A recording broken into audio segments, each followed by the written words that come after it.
ഡയബറ്റീസിനെ control ചെയ്യാൻ പറ്റുക എന്ന് പറഞ്ഞാൽ ഇറ്റ്സ് വണ്ടർഫുൾ.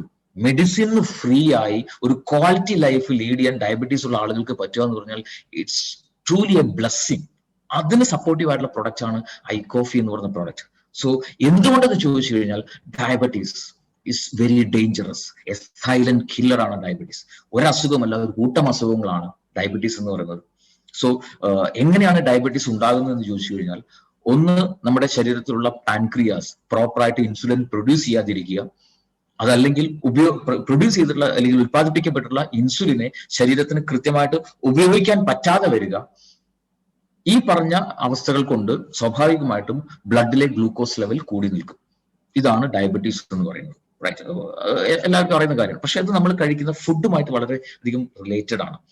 സോ ഈ ഇൻസുലിൻ പ്രോപ്പറായിട്ട് ഉപയോഗപ്പെടുത്താൻ പറ്റാതെ വരികയോ അല്ലെങ്കിൽ സെക്രീഷൻ പ്രോപ്പറായിട്ട് വരാതെ നടക്കുന്ന സമയത്ത് നമ്മൾ കഴിച്ചിട്ടുള്ള ഭക്ഷണത്തിലെ കാർബോഹൈഡ്രേറ്റ്, ഫാറ്റ്, പ്രോട്ടീൻ, ഇതിന്റെ മെറ്റബോളിസം തകരാറിലാവും. ഇതാണ് ഡയബറ്റീസ് അല്ലെങ്കിൽ ഹൈപ്പർഗ്ലൈസീമിയ അല്ലെങ്കിൽ ഗ്ലൂക്കോസ് ലെവൽ കൂടാനുള്ള കാരണമായിട്ട് മാറുന്നത്. അൺഫോർച്ചുനേറ്റ്ലി ഡയബറ്റീസ് എന്ന് പറയുന്നത് വളരെ ഡേഞ്ചറസ് ആയിട്ടുള്ള ഒരു കണ്ടീഷൻ ആണെങ്കിൽ പോലും മെജോറിറ്റി ആളുകളും ഇതിനെ വളരെ സില്ലി ആയിട്ട് കാണുന്ന ആളുകളാണ്. കാരണം ടാബ്ലറ്റ് ഓർ ഇൻസുലിൻ ഉപയോഗിച്ചു കഴിഞ്ഞാൽ കൂടി നിൽക്കുന്ന ബ്ലഡ് ഷുഗറിനെ നോർമൽ റേഞ്ചിലും മെയിൻറ്റെയിൻ ചെയ്ത് കൊണ്ടുപോകാൻ പറ്റുന്നുണ്ടാവും. സോ അതുകൊണ്ട് തന്നെ people won't think it seriously. പക്ഷെ മൈ ഡിയർ ഫ്രണ്ട്സ്, ക്യാൻസറിനേക്കാളും ഡേഞ്ചറസ് ആണ് diabetes. It's a silent killer. ഇതുകൊണ്ടുണ്ടാകുന്ന ശരീരത്തിലുണ്ടാകുന്ന damage it's long term damage ആണ്. മാത്രമല്ല പല വൈറ്റൽ ഫങ്ഷൻസിനെയും ഇംപ്രോപ്പർ ആക്കും ഈ ഒരു ഡയബറ്റീസ് എന്ന് പറഞ്ഞ അവസ്ഥ കൊണ്ടുണ്ടാകുന്ന ആഫ്റ്റർ എഫക്ട്സ്. പല ഓർഗൻസും കംപ്ലീറ്റ് ആയിട്ട് പെർമനന്റ് ആയിട്ട് ഫെയിൽ ആയി പോകും. സോ നാലോചിച്ച് നോക്കുക, അത്തരം കോംപ്ലിക്കേഷൻസിലേക്ക് വന്നു കഴിഞ്ഞാൽ അതുകൊണ്ടുണ്ടാകുന്ന ആഫ്റ്റർ എഫക്ട്സ് ആര് തന്നെ അനുഭവിക്കണം? ആ വ്യക്തി തന്നെ അനുഭവിക്കണം. വളരെയധികം കോംപ്ലിക്കേറ്റഡ് കണ്ടീഷൻസിലേക്ക് പോകുന്നു മാത്രമല്ല വലിയ ശാരീരിക ബുദ്ധിമുട്ടുകൾ ഉണ്ടാക്കുമെന്ന് മാത്രമല്ല ആ സമയത്ത് ഉണ്ടാകുന്ന ചികിത്സകളൊക്കെ വളരെ എക്സ്പെൻസീവ് ആയിട്ട് മാറും. സോ ഒന്ന് ശ്രദ്ധിച്ചാൽ നമുക്ക് ഇത്തരം കോംപ്ലിക്കേഷൻസിലേക്ക് ഒന്നും പോകാതെ ഡയബറ്റീസിനെ നമുക്ക് ഹെൽത്തി ആയിട്ട് മാനേജ് ചെയ്യാൻ പറ്റുന്നുണ്ടാവും. So first we should know what is the reason for diabetes. Diabetes ഉണ്ടാകാനുള്ള റീസൺ മൾട്ടിപ്പിൾ റീസൺസ് ഉണ്ട്. ഇൻസുലിൻ റെസിസ്റ്റൻസ്, അല്ലെങ്കിൽ അബ്നോർമൽ ലിവറിൽ ഗ്ലൂക്കോസ് നോർമൽ ആവുക, ജനിതകപരമായിട്ട് പാരമ്പര്യമായിട്ട് ട്രാൻസ്ഫർ ചെയ്ത് കിട്ടുന്നുണ്ടാവും. ഒബേസിറ്റിയും അതുപോലെ ഫിസിക്കൽ ഇനാക്ടിവിറ്റി, അമിതമായിട്ടുള്ള വണ്ണവും വ്യായാമം ചെയ്യാതിരിക്കുന്നതും ഡയബറ്റീസിലേക്ക് ലീഡ് ചെയ്യുന്നുണ്ടാവും. പ്രായം കൂടുന്നതിനനുസരിച്ച് വരുന്നുണ്ടാവാം. ബാഡ് ഡയറ്റ് ആണ് ഫോളോ ചെയ്യുന്നതെങ്കിൽ വരുന്നുണ്ടാവും. പ്രീ ഡയബറ്റിക് സ്റ്റേജിലുള്ള ആളുകൾക്ക് ഡയബറ്റീസിലേക്ക് വരാനുള്ള ചാൻസസ് ഉണ്ട്. റൈറ്റ്. സോ പ്രധാനമായിട്ട് രണ്ട് തരത്തിലുള്ള ഡയബറ്റീസ് ആണുള്ളത്, ടൈപ്പ് 1 ആൻഡ് ടൈപ്പ് 2.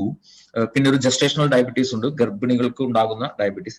ടൈപ്പ് 1 എന്ന് പറയുന്ന ഡയബറ്റീസിന്റെ ഒരു പ്രധാന റീസൺ എന്ന് പറയുന്നത് ശരീരത്തിൽ പാൻക്രിയാസ് ഇൻസുലിൻ പ്രൊഡക്ഷൻ ഒട്ടും ഉണ്ടാവില്ലെങ്കിൽ വളരെ കുറവായിരിക്കും. ആവശ്യത്തിനുള്ള ഇൻസുലിൻ പ്രൊഡക്ഷൻ ശരീരത്തിൽ നടക്കുന്നുണ്ടാവില്ല. ഇതാണ് ടൈപ്പ് 1. കുട്ടികളിലൊക്കെ ഉണ്ടാകുന്ന ഡയബറ്റീസ്, ജുവനൈൽ ഡയബറ്റീസ്, അതിനൊക്കെയുള്ള റീസൺ എന്ന് പറഞ്ഞാൽ ഈ പറഞ്ഞ അതൊക്കെ ടൈപ്പ് 1 ആണ്. ഇൻസുലിൻ പ്രൊഡക്ഷൻ ശരീരത്തിൽ കൃത്യമായിട്ട് ഉണ്ടാവില്ല. അതുകൊണ്ട് ഗ്ലൂക്കോസ് ലെവൽ എപ്പോഴും ബ്ലഡിൽ കൂടി നിൽക്കുന്നുണ്ടാവും. ടൈപ്പ് 2 എന്ന് പറയുന്ന ഡയബറ്റീസ് ആണെന്ന് മെജോറിറ്റി ആളുകൾ, ഓൾമോസ്റ്റ് 90% ആൾക്കാരിൽ ഉള്ളത് ടൈപ്പ് 2 എന്ന് പറയുന്ന ഡയബറ്റീസ് ആണ്. അതൊരു ലൈഫ് സ്റ്റൈൽ കൊണ്ട് തന്നെ വരുന്ന ഒരു ചേഞ്ചസ് ആണ്. സോ അതിന്റെ റീസൺ എന്താണെന്ന് ചോദിച്ചു കഴിഞ്ഞാൽ, ശരീരം ഇൻസുലിൻ ഉൽപ്പാദിപ്പിക്കുന്നുണ്ടാവും, പക്ഷെ ആ ഇൻസുലിനെ പ്രോപ്പർ ആയിട്ട് ശരീരത്തിന് ഉപയോഗിക്കാൻ സാധിക്കുന്നുണ്ടാവില്ല. ഇൻസുലിൻ റെസിസ്റ്റൻസ് സിൻഡ്രോം എക്സം എന്ന് അറിയപ്പെടുന്നുണ്ട് അത്. സോ ശരീരം തന്നെ ഇൻസുലിനെ റിജക്ട് ചെയ്യുന്നുണ്ടാവും. സോ എങ്ങനെയാണ് അത് സംഭവിക്കണമെന്ന് ചോദിച്ചു കഴിഞ്ഞാൽ, അല്ലെങ്കിൽ അത് എങ്ങനെ ഈ ഡയബറ്റീസിലേക്ക് ലീഡ് ചെയ്യുന്നു എന്ന് ചോദിച്ചു കഴിഞ്ഞാൽ, ഒരു സിമ്പിൾ ആയിട്ട് ഞാൻ പറയാം. നമ്മൾ കഴിക്കുന്ന ഭക്ഷണം, ആ ഭക്ഷണം അത് ഗ്ലൂക്കോസ് ആയിട്ട് കൺവേർട്ട് ആകും. ബ്ലഡിലൂടെ അത് നമ്മുടെ ശരീരത്തിലുള്ള കോശങ്ങളിൽ ചെല്ലണം. നമ്മൾ ശ്വസിക്കുന്ന വായു അതുപോലെ ബ്ലഡിലൂടെ കോശങ്ങളിലേക്ക് ചെല്ലുന്നുണ്ടാവും. ഈ കോശങ്ങളിൽ മൈറ്റോകോൺട്രിയ എന്ന് പറയുന്ന ഒരു ഫർണസ് പോലത്തെ ഒരു ഭാഗമുണ്ട്. അവിടെ ഓക്സിജന്റെ സഹായത്തോടു കൂടി ഈ ഗ്ലൂക്കോസ് കത്തും. എനർജി, വാട്ടർ, കാർബൺ ഡയോക്സൈഡ്, ഈ മൂന്നും ഉണ്ടാകും. കാർബൺ ഡയോക്സൈഡ് നമ്മൾ പുറത്തേക്ക് കളയും, എനർജിയും വാട്ടറും ശരീരം ഉപയോഗിക്കും. ഇതാണ് നോർമൽ പ്രൊസീജിയർ. റൈറ്റ്. ഇവിടെ ഇൻസുലിന്റെ റോൾ എന്താണെന്ന് ചോദിച്ചു കഴിഞ്ഞാൽ സിമ്പിൾ. നമ്മുടെ ശരീരത്തിലുള്ള ഒരു കോശം, അതൊരു റൂമായിട്ട് സങ്കല്പിക്കുക. ആ റൂം ഡോർ ഉണ്ട്, അത് ലോക്ക് ചെയ്തിരിക്കുകയാണ്. താക്കോലും പൂട്ടും ഉപയോഗിച്ചിട്ട് ലോക്ക് ചെയ്തിരിക്കുകയാണ്. റൈറ്റ്. ഗ്ലൂക്കോസിനെ അകത്തേക്ക് കയറണമെങ്കിൽ ഈ ഡോർ തുറക്കണം. ഈ ഡോർ തുറക്കാനുള്ള താക്കോലാണ് ഇൻസുലിൻ. റൈറ്റ്. സോ ഗ്ലൂക്കോസ് ബ്ലഡിൽ വരുന്ന സമയത്ത് ആവശ്യത്തിനുള്ള ഇൻസുലിൻ പാൻക്രിയാസ് പ്രൊഡ്യൂസ് ചെയ്യുന്നുണ്ടാവും. ഈ ഇൻസുലിൻ അവിടെ ചെല്ലുന്നു. ഇൻസുലിനെ സ്വീകരിക്കുന്ന ഒരു ഭാഗമുണ്ട്, ഇൻസുലിൻ റിസപ്റ്റർ എന്ന് പറയുന്ന ഒരു ഭാഗം കോശങ്ങളിൽ ഉണ്ടാവും. അവിടെ ഇൻസുലിൻ എത്തുമ്പോൾ ഈ ഡോർ ഓപ്പൺ ആവും, ഗ്ലൂക്കോസ് അകത്തേക്ക് പോകും. Normal procedure, right? So my dear friends, നമ്മൾ ചിന്തിച്ചു നോക്കുക, ചില സമയത്ത് നമ്മൾ ഈ താക്കോൽ ഉപയോഗിച്ച് പൂട്ട് തുറക്കുന്ന സമയത്ത് ആ ലോക്ക് ചിലപ്പോൾ പ്രോപ്പർ ആയിട്ട് അത് തിരിക്കാൻ പറ്റില്ല, അല്ലെ? അതിന്റെ ഉള്ളിൽ എവിടെയോ സ്റ്റക്ക് ആയത് കാരണം നമുക്ക് താക്കോൽ ഉപയോഗിച്ച് അത് തുറക്കാൻ പറ്റില്ല, സ്റ്റക്ക് ആയിട്ടുണ്ടാവും. അങ്ങനെ തുറക്കാൻ പറ്റാത്തതുകൊണ്ട് തന്നെ ഡോർ ഓപ്പൺ ആവില്ല. എന്നതുപോലെ ഇൻസുലിൻ റിസപ്റ്റേഴ്സിന് എന്തെങ്കിലും ഡാമേജ് സംഭവിച്ചു കഴിഞ്ഞാൽ ഈ വന്ന ഇൻസുലിനെ ആ കോശം റിജക്ട് ചെയ്യും, റെസിസ്റ്റ് ചെയ്യും, തടഞ്ഞു നിർത്തും. അപ്പോൾ സ്വാഭാവികമായിട്ടും ഡോർ ഓപ്പൺ ആവില്ല, ഗ്ലൂക്കോസിന് അകത്ത് പോകാൻ പറ്റില്ല, അത്രയും ഗ്ലൂക്കോസ് ബ്ലഡിൽ കൂടി നിൽക്കും. ഇതാണ് ഇൻസുലിൻ റെസിസ്റ്റൻസ്. ഇതാണ് ടൈപ്പ് 2 എന്ന് പറയുന്ന ഡയബറ്റീസിന്റെ ഏറ്റവും പ്രധാനപ്പെട്ട റീസൺ, റൈറ്റ്? സോ അവിടെ നമ്മൾ യഥാർത്ഥത്തിൽ ആ ഇൻസുലിൻ റെസിസ്റ്റൻസിനെ റിപ്പയർ ചെയ്യുന്നത് കൂടെ അത്യാവശ്യമാണ്, റൈറ്റ്? സോ എവിടെയാണ് നമ്മുടെ ഐകോഫി എന്ന് പറയുന്ന പ്രൊഡക്റ്റിന്റെ ഒക്കെ റെലവൻസ് വരുന്നത്? സോ അതിലേക്ക് നമുക്ക് അതിനെക്കുറിച്ച് ഡീറ്റെയിൽ ആയിട്ട് നമുക്ക് പറയാം. സോ ഡയബറ്റീസ് ഒരു എന്താ പറയാ, കൈപ്പേറിയ ഒരു സത്യമാണ്. ഇന്ത്യയിൽ ഡയബറ്റീസ് ഉള്ള ആളുകളുടെ തന്നെ വലിയ രീതിയിൽ കൂടിക്കൊണ്ടിരിക്കുന്ന, ഡയബറ്റീസിന്റെ വേൾഡ് ക്യാപിറ്റൽ എന്നറിയപ്പെടുന്ന നമ്മുടെ രാജ്യമാണ്. കോടിക്കണക്കിന് രൂപ ഈ ഒരു മേഖലയിൽ ചികിത്സയ്ക്കും വേണ്ടിയൊക്കെ ചെലവഴിക്കുന്നു എന്ന് പറയുമ്പോൾ it's not a good news, right? It's not a good news. പക്ഷേ ഐകോഫി എന്ന് പറയുന്ന പ്രോഡക്റ്റ് ഉള്ളത് കൊണ്ട് തന്നെ it's a good news, because we have a lot of കസ്റ്റമേഴ്സിലേക്ക്, നമുക്ക് ആളുകളിലേക്ക് നമുക്ക് ഈ ഒരു ഐകോഫി എന്ന് പറയുന്ന പ്രോഡക്റ്റ് എത്തിക്കാനും പറ്റും. അതുവഴി അവരെ ഹെൽത്ത് ലെവലിലേക്ക് കൊണ്ടുവരാൻ സാധിക്കും. ബിസിനസ് പരമായിട്ട് നോക്കുകയാണെങ്കിൽ നമുക്ക് വലിയ രീതിയിലുള്ള ഒരു ബിസിനസ് ക്രിയേറ്റ് ചെയ്യാനും സാധിക്കുന്നുണ്ടാവും, റൈറ്റ്? സോ ഡയബറ്റീസ് നമുക്ക് എങ്ങനെയാണ് അറിയാൻ പറ്റുക? ബ്ലഡ് ഷുഗർ ചെക്ക് ചെയ്താൽ അറിയാൻ പറ്റുന്നുണ്ടാവും. പക്ഷെ മൈ ഡിയർ ഫ്രണ്ട്സ്, നമ്മളിവിടെ മനസ്സിലാക്കേണ്ട ഒരു പ്രധാനപ്പെട്ട കാര്യം, ഒരു സമയത്തുള്ള ബ്ലഡ് ഷുഗർ ലെവൽ ചെക്ക് ചെയ്തുകൊണ്ട് അയാൾ ഡയബറ്റിക് ആണെന്ന് ഒരിക്കലും പറയാൻ പറ്റില്ല. ഡയബറ്റീസ് ഉണ്ടോ എന്ന് ഫൈനലൈസ് ചെയ്യുന്നതിന് ഒരു ടെസ്റ്റ് ഉണ്ട്, HbA1c എന്ന് പറയുന്ന ടെസ്റ്റ്. ആ ഒരു ടെസ്റ്റിലെ റിപ്പോർട്ട് അനുസരിച്ചാണ് അയാൾ ഡയബറ്റിക് ആണോ അല്ലയോ എന്ന് നമുക്ക് ഫൈനലൈസ് ചെയ്യാൻ പറ്റുക, റൈറ്റ്? പല ആളുകളും, മെജോറിറ്റി ആയിട്ടുള്ള പല ആളുകളും ഇന്ന് പ്രീ ഡയബറ്റിക് സ്റ്റേജിലാണ്. സോ പ്രീ ഡയബറ്റിക് സ്റ്റേജിൽ ശരീരം ചില സിംറ്റംസ് കാണിക്കും. ഈ 10 തരത്തിലുള്ള സിംറ്റംസ്. എപ്പോഴും വളരെയധികം ടയർഡ്നെസ് അനുഭവപ്പെടുക, ക്ഷീണം കൂടുക, ഫ്രീക്വന്റ് ആയിട്ട് യൂറിനേറ്റ് ചെയ്യപ്പെടുക, അല്ലെങ്കിൽ നല്ല വെയിറ്റ് ഉള്ള ഒരു സഡൻ ആയിട്ട് വെയിറ്റ് ലോസ് സംഭവിക്കുക, ശരീരത്തിൽ എവിടെയെങ്കിലും മുറിവുണ്ടായി കഴിഞ്ഞാൽ അത് ഉണങ്ങാതെ ഇങ്ങനെ പഴുത്ത് നിൽക്കുക, എപ്പോഴും വിശപ്പ് അനുഭവപ്പെടുക, ഫുഡ് കഴിച്ചൊരു അരമണിക്കൂറിനാകുമ്പോഴേക്കും വീണ്ടും വിശക്കുക.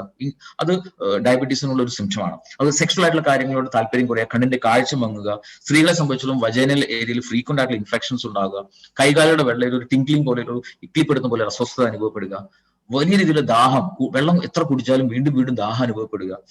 ഈ പറഞ്ഞ 10 സിംറ്റംസിൽ ഏതെങ്കിലും ഫ്രീക്വന്റ് ആയിട്ട് വരുന്നുണ്ടെങ്കിൽ there is possibility four diabetes വരാനുള്ള ചാൻസസ് വളരെ കൂടുതലാണ്. അത് വന്ന ശേഷമല്ല ട്രീറ്റ് ചെയ്യേണ്ടത്. കാരണം ഡയബറ്റീസ് കൊണ്ടുണ്ടാകുന്ന കോംപ്ലിക്കേഷൻസ് ഇറ്റ്സ് വെരി ഡേഞ്ചറസ്. കാരണം ഈ ഷുഗർ ലെവൽ കൂടിയിട്ടുള്ള ബ്ലഡാണ് എൻറ്റയർ ബോഡിയിലും ട്രാവൽ ചെയ്യുന്നത്. അതുകൊണ്ട് തന്നെ ഹെഡ് ടു ടോ എല്ലാ അവയവങ്ങളെയും ഇത് അഫക്ട് ചെയ്യും, എൻറ്റയർ ഓർഗൻസിനെ അത് അഫക്ട് ചെയ്യുന്നുണ്ടാവും. സോ ഡയബറ്റീസ് ഉള്ള ഒരു വ്യക്തി ഡയബറ്റീസ് കൊണ്ടല്ല മരണപ്പെടുക, അതിന്റെ ആഫ്റ്റർ എഫക്ട്സ് ആയിട്ടുണ്ടാകുന്ന ഈ കോംപ്ലിക്കേഷൻസ് മൂലമാണ് ആള് മരണപ്പെടുന്നുണ്ടാവുക.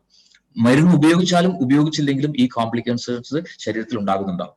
സോ ഡെഫിനറ്റ്ലി മെഡിസിൻസ് ഒഴിവാക്കിയിട്ട് ഒരു പ്രിവെൻഷനോട് കൂടി ഈ കോംപ്ലിക്കേഷൻസ്, ആഫ്റ്റർ എഫക്ട്സിനൊക്കെ പ്രിവെന്റ് ചെയ്തുകൊണ്ട് നമുക്ക് അതിനെ മാനേജ് ചെയ്യേണ്ടത് വളരെ വളരെ അത്യാവശ്യമാണ്. ഇവിടെയാണ് ഐകോഫിയുടെ റെലവൻസ്. കാരണം ഡയബറ്റീസ് ഉള്ള ആളുകൾ ഉപയോഗിക്കുന്ന മെഡിസിൻസിലൂടെ ഉണ്ടാകുന്ന ഒരേ ഒരു ബെനിഫിറ്റ് എന്ന് പറഞ്ഞാൽ കൂടി നിൽക്കുന്ന ബ്ലഡ് ഷുഗറിനെ ഒരു ബാലൻസ് ചെയ്ത് കൊണ്ടുപോകാൻ പറ്റുമെന്ന് മാത്രമേ ഉള്ളൂ. ഈ ആഫ്റ്റർ എഫക്ട്സിനെ പ്രിവെന്റ് ചെയ്യാൻ പറ്റില്ല. Here comes ഐകോഫി.